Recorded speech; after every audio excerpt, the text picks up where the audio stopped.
Now why are they all hiding their hand like that? What does this hidden hand gesture mean? Does it mean anything at all? Perhaps it's just coincidence. Well, let's take a look at some more portraits of famous personalities from history.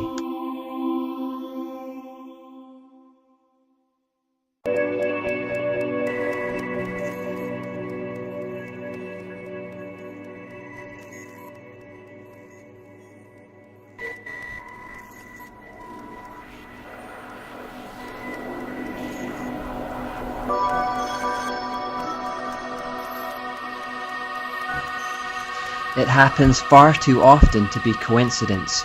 This hiding of the hand gesture is actually from the 13th degree of Freemasonry, which is also known as the Royal Arch degree. It is symbolized with the triple Tau.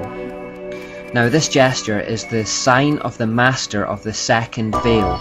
I won't go into the details of it, but basically what this gesture is doing is signaling to other initiates that they're part of the secret brotherhood and that their actions are inspired by Masonic beliefs.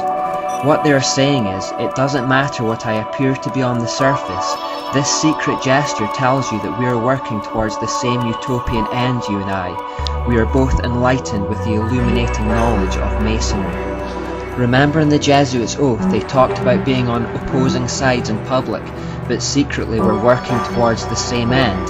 That's why we have both communists and capitalists making the same gesture here.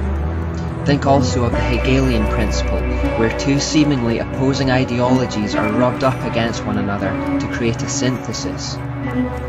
What these famous leaders are saying to the initiated is that there is a hidden force or hidden hand guiding the course of history, and that they are a part of it. It's that hidden hand that we've been following throughout the whole of this series, so it should come as no surprise to us by now that Satan is still at work in the world. These illuminated ones think Lucifer is good and following him will help mankind, but as Christians we know differently. We know that Satan disguises himself as an angel of light and always has. We'll look more at gestures later. With this in mind, we should be careful not to pledge too much allegiance or get too fervent about either side in politics.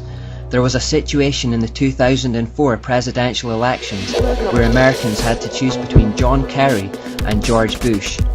What most didn't know is that although one was Republican and one was a Democrat on the surface, both were members of the Skull and Bones Masonic Society at Yale University. Both being Freemasons, did the American public really have a choice at the polling office, or were they voting for the same ideals dressed in different colours? There's a reason why, no matter who we elect, things always deteriorate in politics. Remember, the Jezebel spirit looks to control men of influence for her own ends, so she will always go for the leaders of nations. That's why we should pray for them. But we should also remember the central verse in the whole Bible, which is Psalm 118:8, and which says, "It is better to put your trust in God than in man."